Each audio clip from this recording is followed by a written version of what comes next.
Энэхүү нэвтрүүлгийг Joyce Meyer-ийн үйлчилгээ хамтлагчид болон түүний найз нар нь ивент итгэсэн бол.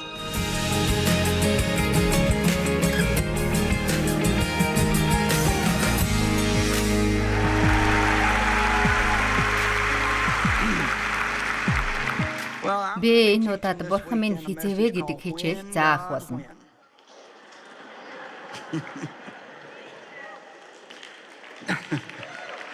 Нэмэрхүү асуулт асуудаггүй байхаа, тийм үү? Бурхан минь ээ, хизээ сайхан завшаантай зүйл надад тохиолдох юм бэ? Та магадгүй байнга сэтгэлээр унаад таны амьдралд болж байгаа зүйлс ойлгоход хэцүү. Түүнээс нь болоод та амьдралдаа сэтгэл хангалуун байж болох юм. Библиэд хэлснээр Бурханы амар тайван дунд амьдрах хэрэгтэй гэж хэлсэн байдаг. Таны амьдралд шуурга болж байсан ч энэхүү онцгой тайван байдалд орж амьдрах хэрэгтэй. Бүх зүйлс төгс байх, бүгдийг мэдэх албагүй юм. Бас бүгдийг авах гээд байх шаардлага байхгүй. Зүгээр л Бурханд итгэж, тэр бол сайн учраас зөв цагтаа хамгийн сайныг хийж өгөх болно гэдэгт бид итгэх хэрэгтэй юм. Та нарыг сайн ойлгосон гэж бодож байна. Бүгдээрээ энийг давтаад хэлээрэй. Бурхан хамгийн сайныг надад хийж өгөх болно. Яг зөв цагт нь. Бид үргэлжил яарч байдаг, харин Бурхан тийм биш юм. Та сэтгэлээр унаад удаан хүлээлээ гэд Бурхан яарна гэж байхгүй. Бурхан бидэнд алсын хараа мөрөөдөл өгдөг ба та найдахад л болно. Тэр бидэнд өөрчлөлтөнд бэлэн найдварыг өгдөг. Бид өөрчлөгдмөр байна. Бидний хайртай хүмүүс өөрчлөгдөөсөө, дэлхий өөрчлөгдөөсөө, бидний санхүү өөрчлөгдөөсөө гэж хүсдэг. Бидэнд өөрчлөлтийг хүсэж байгаа олон зүйл байгаа. Бурхан өөрчлөлт хийхээр ажиллаа хийсээр л байгаа. Гэхдээ хизээ гэдгээ бидэнд хэлдэггүй. Бид зүрх сэтгэлдээ том зүйл хүсэж байгаа үед энэ нь биднийг сэтгэлээр унагдаг. Болдог бол та хурдхан шиг болоосой гэж хүсдэг. Гэхдээ л бүх зүйл ийм л маягаар явагддаг. Хурдан болно гэж бараг л байхгүй дээ. Яагаад вэ гэвэл бидний хүсэж байгаа тэр зүйлийг Бурхан хийхийн тулд өмнө нь бэлтгэл ажил хэрэгтэй байдаг. Бид эдгээр бэлтгэл ажлын алхмыг шууд алгасч болохгүй. Тэгээд хүлээх цагтаа утраад байх биш, харин ч Бурхан бидний цагт бус, харин өөрийнхөө цагт хийх болно гэдэгт бид Бурханд итгэх хэрэгтэй. Би энийг хэлж байгаа нь та өөрийгөө бэлэн болчихсон гэж бодоод байж магадгүй гэвэл. Хүн болгонд хүсэл байгаа. Та бусдын төлөө залбирч байхдаа Бурханы цагт энэ бүгд биелээсэ гэж залбирах хэрэгтэй. Тийм ээ. Тэгээд та хүлээж байх хугацаанд бусад хүмүүст сайн үлгэр жишээ болох хэрэгтэй. Мэдээж бид бусдын төлөө залбирч байхад бүх зүйл 100% бүтэмжтэй байна гэж байх. Гэхдээ нэг зүйл бол баттай. Хэрвээ бид тэр хүний төлөө залбирахгүй бол Бурхан тэр хүний төлөө ажиллах үүд хаалга нэгдэхгүй шүү дээ. Тийм болохоор таны залбирч байгаа залбирлаар дамжуулан Бурхан тэр хүмүүсийн амьдралд ажиллаа хийнэ гэдгийг сайн ойлгох хэрэгтэй. Бид нар нэг хүний төлөө залбирч эхлэхэд нөхрийн маань хэлдэг зүйл бол хэн нэгэн хүний төлөө залбирахад эхлээд тэдний хандлага нэлээд муу байж байгаад аажмаар сайн болдог гэж хэлдэг. Яагаад гэдгийг мэдхүү? Яагаад гэхээр ихэвчлэн хүмүүстэй Бурхан ажиллаж эхлэх үед нэг их сайхан зан ааш гардаггүй. Тийм үү? Та хэн нэгний төлөө залбираад тэр хүн чинь нэлээд онцгой аашлаад байвал болж байна гэж бодох хэрэгтэй байна. Бурхан ажилласаар л байгаа.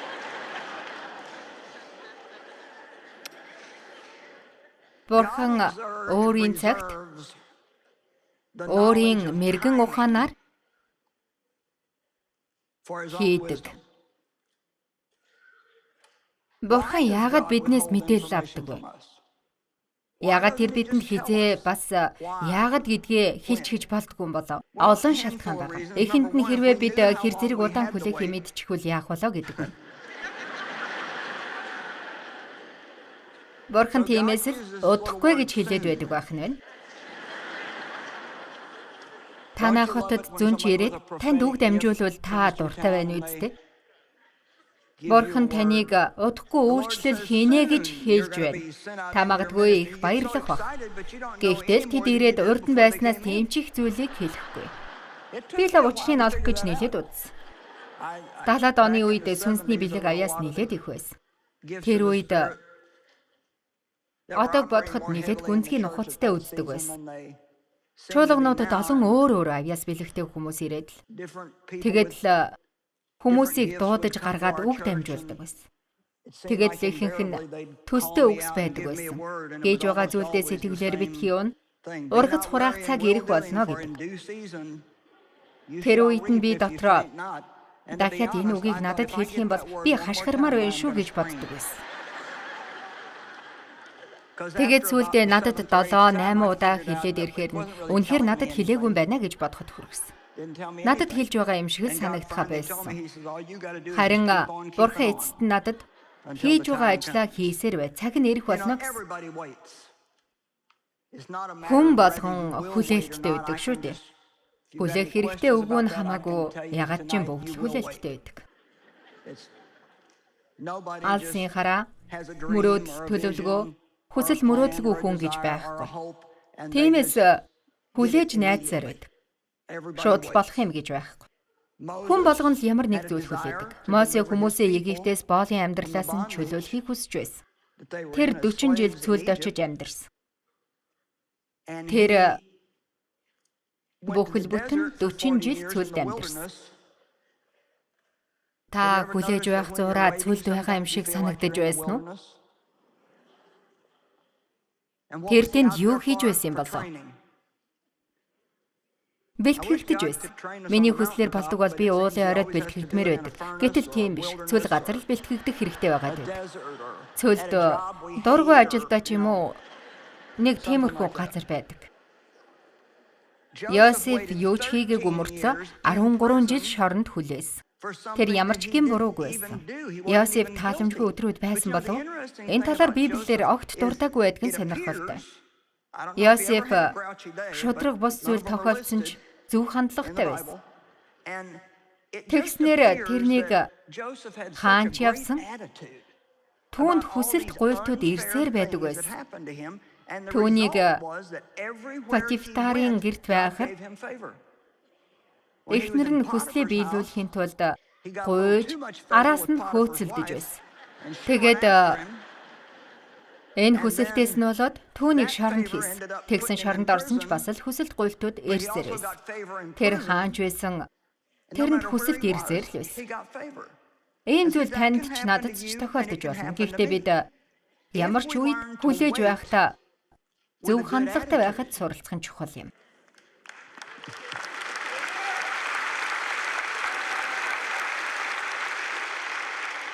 Та хүлээх зураа юу хийвэл зүгээр гэдгийг мэдэх үү? Хэнийгэнд тусал.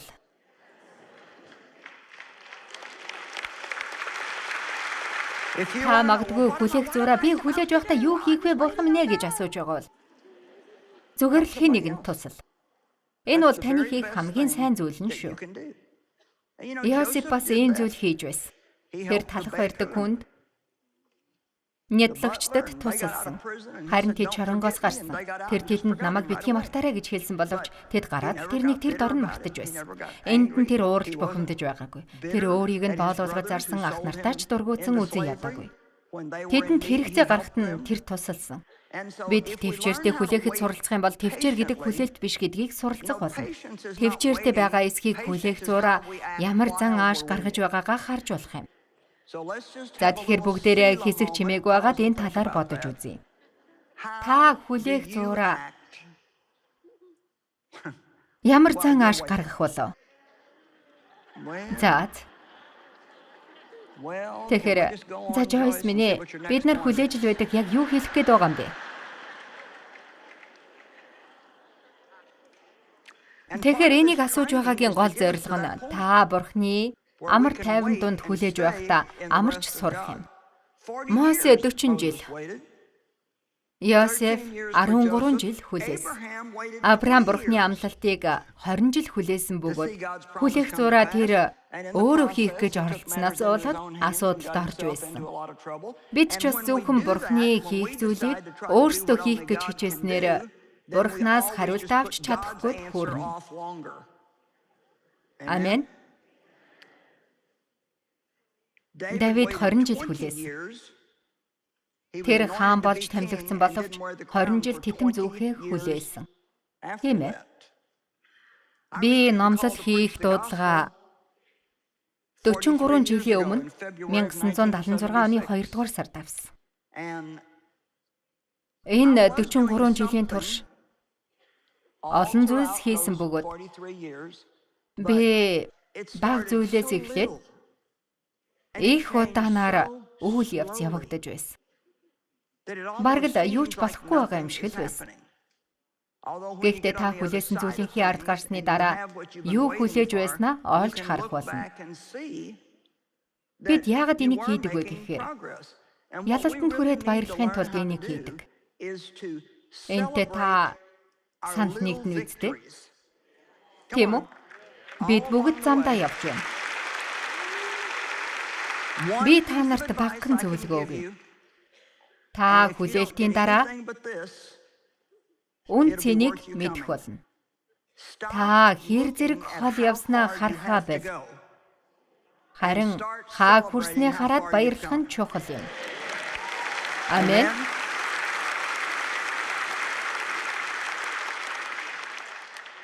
Зурагтаар үзэж байгаа хүмүүстээ би бас хэлмээр байна. Та ч бас хиймээр байгаа үстэй. Би таныг сонсож байгааг мэдэж байна. Би энэ үгийг ч бас танд хэлж байгаа шүү. Хэр зэрэг явхаа бодоод хэрэггүй. Таны амьдралд болж байгаа зүйлс буруу санагдаж, таны хүүхдүүд буруу байгаа юм шиг байж, ажил танд буруу нэг л биш байж болох юм. Гэхдээ та дараа нь баярлах цаг байгаа болохоор бүх зүйлийг эерэг сайн болох болно гэдгийг хараарай. Сайн зүйлийг хийх тусам муу зүйл хийх зай бага байх болно. Бид муу зүйл дээр анхаарлаа хандуулсаар байна уу? Одоо болох хэрэгтэй. Та амжилтанд хүрсэн зүйлээ баярлан тэмдэглэл. Бурхан миний амьдралд хийж байгаа зүйлүүдийг хүлээх зураа би юу хийх хэрэгтэйгээ мэддэггүй байсан. Тэр үед Бурхан надад үгээ хэлсэн. Надад сонсогдохоор хэлээгүй л дээ. Гэхдээ зүрх сэтгэлд маань чи дэлхий даяар явж сайн мэдээг тунхаглах болно гэж хэлсэн. Би тэр үед ямар ч Библийн сургуульд сураагүй. 12 жилийн боловсролтой англи хэлэндээ бүр унахад өгсөн байсан. Тэгээд за. Би бүх дэлхий даяар үг дамжуулах нь байна шүү дээ. Тэгсээ юу болсон гэж бодож байна уу? Тэгэд л сонирхолтой зүйл болсон. Бурхан таны зүрхэнд үгээ хэлэх үед та итэг гэд хэцүү утгагүй санагддаг. Тийм үү? Та итгэл хэрэгтэй болдог. Гэхдээ та өөртөө итгэхэд хэрэггүй гэж хэлдэг ч бүр гүндээ та итгэсээр л байдаг. Тэгээд олон хүмүүс Бурхан намайг дуудаж байгааг яаж мэдэх вэ гэж асуудаг. Тэгэхээр би 3 зүйлийг товчхон хэлээд өгье. 3 зүйлийн нэгдүгээрт Бурхан таныг ямар нэг зүйлийг хий гэвэл танд тэр зүйлийг ямар ч шалтгаангүйгээр хийх хүсэл тэмүүлэл байх ёстой. Бусад хүмүүс дутахгүй байж боловч та энэ хүслээ хайж болохгүй. Бурхан миний зүрх сэтгэлд үгээ хэлснээс хойш би энэ дэлхий дээр түүний үгийг дамжуулахаас өөр хүсэлгүй болсон. Бурхан танаар ямар нэг зүйл хийлгэхээр үгвэл таны оюун бодолд түүнийг нь хийх хүсэл төрөх болно. Та энэ талаар бодох болно. Та энэ талаар илүү ихээр бодох болно. Та энэ зүйлийнхээ төлөө залбирах болно. Өөр нэг зүйл бол Бурхан таны зүрх сэтгэлд үгээ хэлсний дараа та өөртөө байгаа зүйлсээ золиослон хийх зүйлдээ зориулна. Та нар золиослох гэдэг үгэнд дургүй байж магадгүй.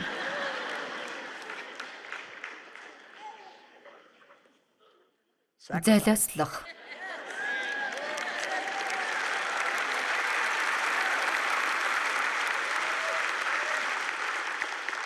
Есүс өөрийгөө золиослсон, тийм үү?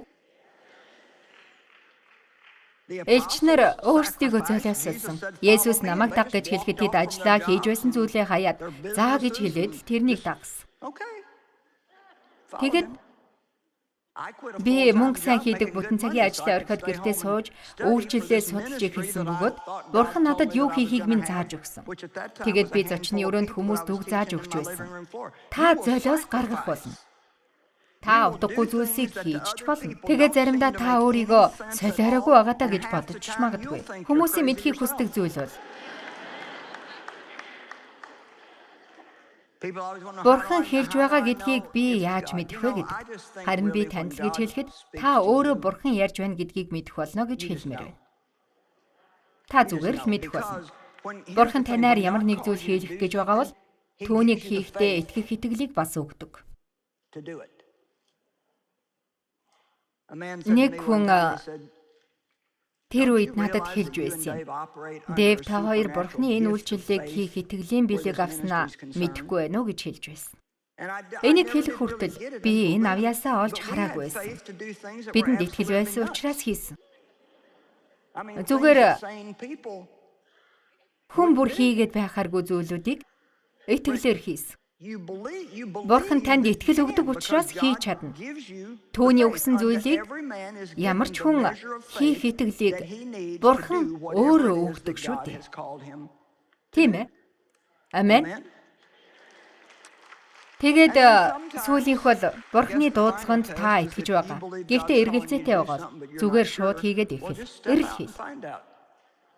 Удахгүй та учрыг олж мэдэх болно. Би Бурханд үйлчлэмээр байсан боловч эхэндээ яг юу хийхээ сайн мэдэхгүй байсан учраас зүгээр л Бурханд үйлчлсээр байсан. Би заахыг хүсэж байсан. Гэхдээ хаалга арай л нээгдэг байсан. Би асрагчийн ажилд 7 хоног жилөө, 10 хоног жилөө, 2-7 хоног жилөө хийсэн юм да. Тэгээд энэ ажил нь миний дуудлага биш гэдгийг хүүхдүүд минь хүртэл мэдэж байсан. Та хэдэн зүйл оролдоод үзэхэд зүгээр. Аль нь тань тохирох нь вэ гэдгийг харж болно, тийм үү? Амен. Багаар цаг хугацаа орно. Израильчууд цөлд Египтээс чөлөөлөгдөд амлсан газар очих гэж нийлээд аялж явсан. Тэд амлагдсан газар байгаа гэдгийг мэдэж байсан боловч тэр газараа очоогүй л байсан. Тэгээд тэднийг өдөр үүлэн багна, шөнө нь галан баган дагаж байсныг Библиэс уншихдаа би дуртай. Библиэлд үйл зогсоход тэд зогсдог байсан гэж гардаг. Тэд буудлаад, аялаад, буудлаад, аялаад л байсан. Энэ яг л бидний амьдрал шиг байгаа юм. Бид ч бас аялаад тэгээд юу ч болохгүй хэсэг зур азнаад л байж байдаг. Энэ үед үнэхээр хэцүү байдаг. Тэгээд л бид хэсэг зур буудалдаг. Бид буудлаад хэсэг амардаг бөгөөд ялалтанд хүрэх газар их ойрхон байгаа. Тэгээд Бурхан гинтэл за дахиад аялах хэрэгтэй боллоо гэж хэлдэг. Тэгээд бид нар дахиад нэг газар руу гараад алхах хэрэгтэй болдог. Бурхан юмыг багаар хийдэг. Дэд хууль 7:22. Бурхан эзэн чинь чиний өмнөөс тэр үндэстнүүдийг багаар хөөн зайлуулах болно. Яагаад багаар Бурхан хийдгийг мэдэх үү? Биднийг бардан болохоос сэргийлдэг. Гэнэт нэг л шөнийн дотор алдартай од болж байгаа хүмүүсийн амжилт нь удаан үргэлжилдэггүй. Яагаад гэвэл тэд иймэрхүү зүйлийг даван гарах бэлтгэлгүй байдаг. Амен. Бэлэн болоогүй ээж надад энийг яг одоо өгөөч гэхийг оронд залбирсан нь хамаагүй дээр байдаг. Амен.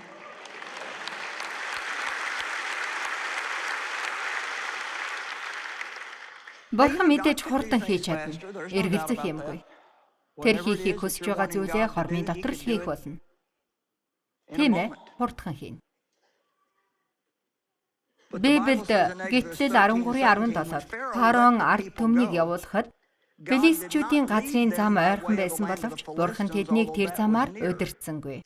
Учир нь Бурхан ард түмэн дайн үзүүл санаа урвж Египт рүү буцахгүй гэж айлджээ. Бид нар товчлсон цагийн тухай ярихаар бол энэ чухал ишлэл юм. Бурхан тэднийг дүт замаар удирдах болох байсан ч Бурхан тийм зүйл хийгээгүй. Тэгэхээр Бурхан намайг дүт замаар нь явуулж чадна. Бид дайнд бэлэн биш байгаа учраас тэр тийм зүйл хийдэггүй. Энэ нь юу гэсэн үг вэ? Таныг өндөрт очвол муу сүнс илүү хэцүү дайралтуудыг хийх болно. Илүү их өгөгдөх тусам танд байгаа багасах болно. Иохан Баптист дээр дагалдагчид нь ирээд гомдолдог байсан. Тийм үү? Одоо хүмүүс Есүс рүү очиод байна. Тэр ч бас баптизм хийж байна. Тэр одоо танаас илүү алдартай боллоо гэж хэлсэн. Харин Иохан хариуд нь тэр өсч би буурах болно гэж хэлсэн. Бурхан таны амьдралд өсч байхад та өөрөө буурах болно. Энийг та өөрийнхөө талаар юу гэж бодох болов? Өөрийгөө хэрхэн харах хэрэгтэйг хэлж байгаа юм. Бурхан биднийг өөрийнхөө тухай муу бодолтой байгаасаа гэж хүсдэг. Гэхдээ тэр биднийг өөрсдийгөө бусдаас илүү гэж битгий бодосоо гэж хүсдэг. Тийм шүү.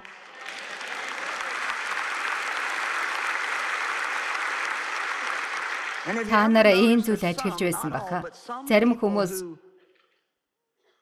чухал албан тушаалд очихороо хүмүүстэй зүй бус харьцаж хүмүүсийг өөрөөсөө доогуур чухал биш гэсэн байдлаар ханддаг. Гэтэл үүндээ хүн бүр Бурханы хувьд адилхан л чухал юм.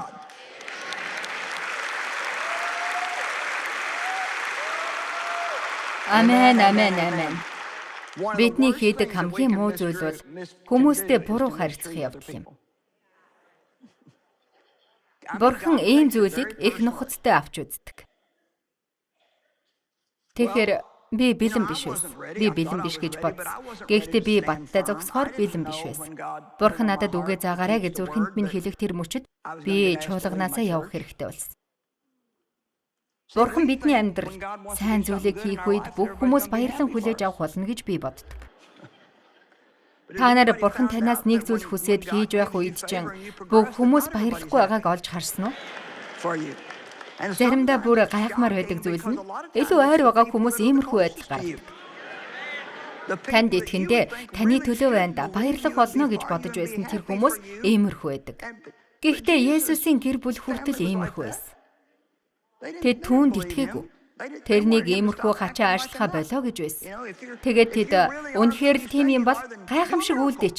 Ямар нэг зүйл хийгээч гэж байсан. Есүс юу гэж хэлж байсныг мэдхүү? Миний цаг хараахан болоогүй байна гэж хэлсэн. Таны цаг хизээж байж болох боловч миний цаг болоогүй байна. Тэр тогтоосон цагийг сайн ойлгож байсан шиг бид ч бас тогтоосон цагийг ойлгодог байх хэрэгтэй. Бид өөрсдийнхөө зөв байсан гэдгийг бусдад батлах гээд Бурханы өмнө ороод үсрээд байж болохгүй. Хизээ тогтоосон цаг болох уу? Би тийм олон шүүмжлэлтэд тулгарна гэж огт бодоогүй. Зурагтаар гарч ирэхлэх үед хэдэн сая хүмүүс болон буруу зүйлийг хайх болно гэж огт бодоогүй. Тийм шүү. Үнэхээр сонирхолтой зүйлүүд болж байсан. Миний эмзэг дэндүү том бас хэтэрхий гялалцсан байна. Тэр нь тийм. Энэ нь ийм гэдэл байсан. Би иймэрхүү зүйл болно гэж огт бодож байгаагүй. Чуулган эмэгтэй номлогчид итгэдэггүй байсан. Тэгээд би чуулганаасаа явах хэрэгтэй болно гэж огт бодоогүй. Олон найзуудаа алдна ч гэж би бодоогүй байсан. Би иймэрхүү зүйлд бэлэн байгаагүй. Би эзэн дотор хүчтэй байсан. Эзэн дотор яаж хүчтэй байх вэ? Иймэрхүү зүйлийг туулах хэрэгтэй. Тийм шүү. Хизээ өсөх вэ? Ийм зүйлийг туулах хэрэгтэй. Хизээ өсөх хэрэгтэй. Та хүссэн зүйлийг аваагүй байсан ч хүссний аваагүй байсан ч та бууж өгч болохгүй. Та хизээ өсөх вэ? Та хүссэн зүйлийг авахгүй байсан ч зөв зүйлийг хийсээр байх хэрэгтэй. Нэг бяцхан нууц байна. Та үр дүндэл хүрэх гээд зөв зүйлийг хийн гэж бодож болохгүй. Энэ бүгдийг сурахад надад удаан хугацаа шаардлагац. Та зөв зүйлийг зөв болохоор нь хий. Учир нь Бурхан энийг хүсдэг учраас та Есүсийг ирэх хүртэл үр дүн ямар байхыг бодлогоогоор зөвийг хийх хэрэгтэй юм шүү дээ. Бурханаас хизээвэ. Бурхан минь хизээвэ гэж асуухынхаа оронд Бурхан бол хамгийн сайн. Юу хийхээ мэдэж байгаа бөгөөд тэр ямар ч үед хамгийн сайныг хийх болно гэдэгт итгэх хэрэгтэй. Бид илүү төвчээртэй болох хэрэгтэй. Гэхдээ төвчээрээ хөгжүүлэх хэрэгтэй бөгөөд хэдий чиний хөгжүүлэн төдий чинээ өсч байдаг. Тиймээс төвчээрийн төлөө залбирч байх үедээ та шийдвэр гаргамааргүй байхад шийдэх хэрэгтэй асуудал тулгараад байвал гайхах хэрэггүй.